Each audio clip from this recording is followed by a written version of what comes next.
Hey Saganauts, it's Rebecca with your weekly update. I'm going to start off a little bit more technical this week because we usually talk about airdrops and games and all the, fun sort of marketing BD, go-to-market stuff that's happening here at Saga. But it's very, very important to remember that there is a protocol underlying all of this, and it frankly makes it all possible.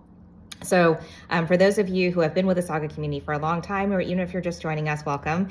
But we are a layer one to launch layer ones. So we ourselves are a fully decentralized proof of stake chain. That is the Saga mainnet. However, everything that is launched on Saga is its own chain, which we call a chainlet.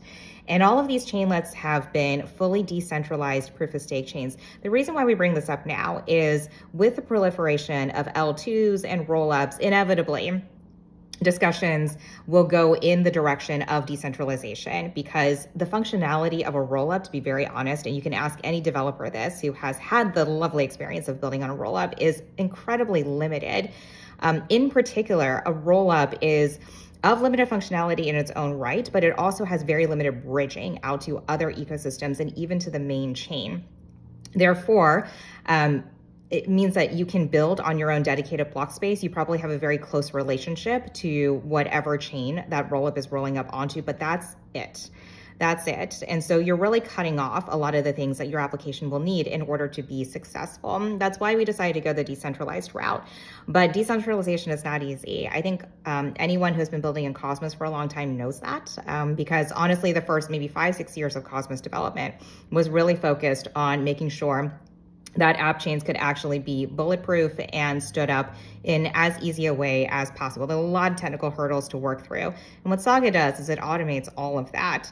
And so not only is it the case that every single chain on Saga is fully decentralized, but there is no talk of shared sequencers either. Shared sequencing is a topic that is particular to rollups, particular to the ZK world. But when you're talking about proof of stake chains, I mean, you're talking about old-fashioned validators, honestly. And the name of the game for decentralizing a system is not just making sure that, TPS, scale, that all those things are looked after, which they certainly are at Saga. But it's really about the dynamism of the system because it's not possible to set your validator set from the very beginning, right? Validators come in and out of the mainnet, therefore they have to come in and out of chainlets as well. And our engineers had been spending a lot of time pulling off this feat. So when a validator joins the network now and validates a chainlet, it takes them about 3 minutes to go ahead and get started validating on the chain, and more importantly, to sync with the state of the rest of the chain. Okay, 3 minutes. And with the 100+ chainlets that we have right now, it takes a validator under 30 minutes. That's pretty fucking efficient. That's actually more efficient than doing a single app chain from validator perspective.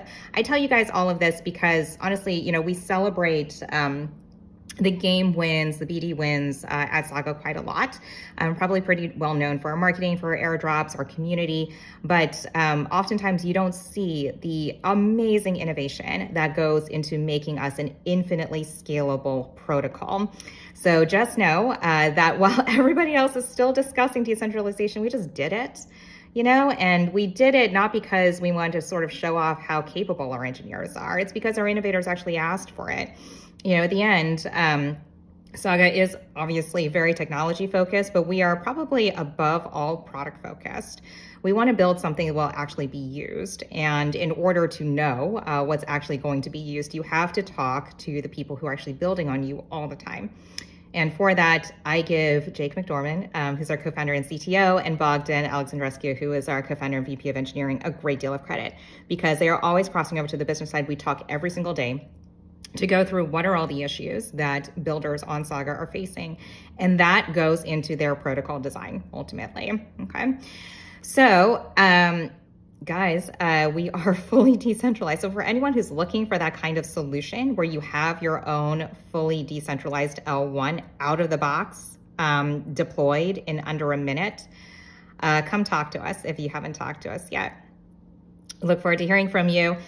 All right. So with that, let's talk about some of the things that probably is top of mind for our community. Yes, we did a snapshot for Vault 6 of our power level over 9,000 campaign, which means that the vault is going to open around the corner, okay? And I did drop some alpha when I was overseas that this is going to be much more like previous drops where there are partners involved. And so we're getting back to some, something familiar and some regularly scheduled programming just to get you guys, back on your feet. But some of you have already identified this as a game. I mean, we are in many ways a gaming-centric protocol. So of course we would know something about how to gamify things, but I'm glad you guys are having fun, and thank you for sticking with us. Thank you for being loyal community members always. We really, really, really appreciate you. And finally, so with respect to the games that are coming out on Saga over the course of the next few weeks, so they're going to follow a similar pattern of the innovators are going to come out with really cool games that are going to be more casual in nature. They're going to be a little smaller in scope. And then we're going to have more Saga Origins flagship reveals. So I think in Web3 gaming, over the course of the last 2 weeks in particular, one thing that people have really learned is how important it is to have a publisher for your game. If you have ambitions for your game, if you do not yourself have all the marketing, distribution, user acquisition rails, you need the help of a publisher, because doing a big reveal is awesome. I mean, we, of all people, would understand how much it takes to do a really, really big reveal that everyone talks about. And to pull it off is a huge feat, and huge kudos to all the teams. However, it is about longevity. Can you sustain it? For a mobile game, the most important number is not how many people sign up on day one, it's how many people are still there on day 7. Whereas for PC console, you're not looking at how many people are there day 1. Once again, you're looking at the 3-week mark. After 3 weeks, how many users have you retained? Now, when you're working alongside a publisher, you're able to take a look at those user metrics and then adjust as necessary, adjust your marketing campaigns as necessary, because once again, it's the most heartbreaking thing to put in a ton of capital, a ton of resources, and frankly, talent into these games, only to see them have a short shelf life, guys. It's not what we're aiming for. It's not what we want as an industry.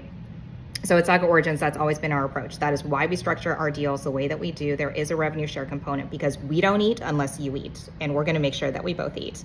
So once again, thank you guys, especially to all the game developers for entrusting us with your vision, for being wonderful partners. More to come over the next few weeks as we close out the year. I cannot believe that it is already mid-October.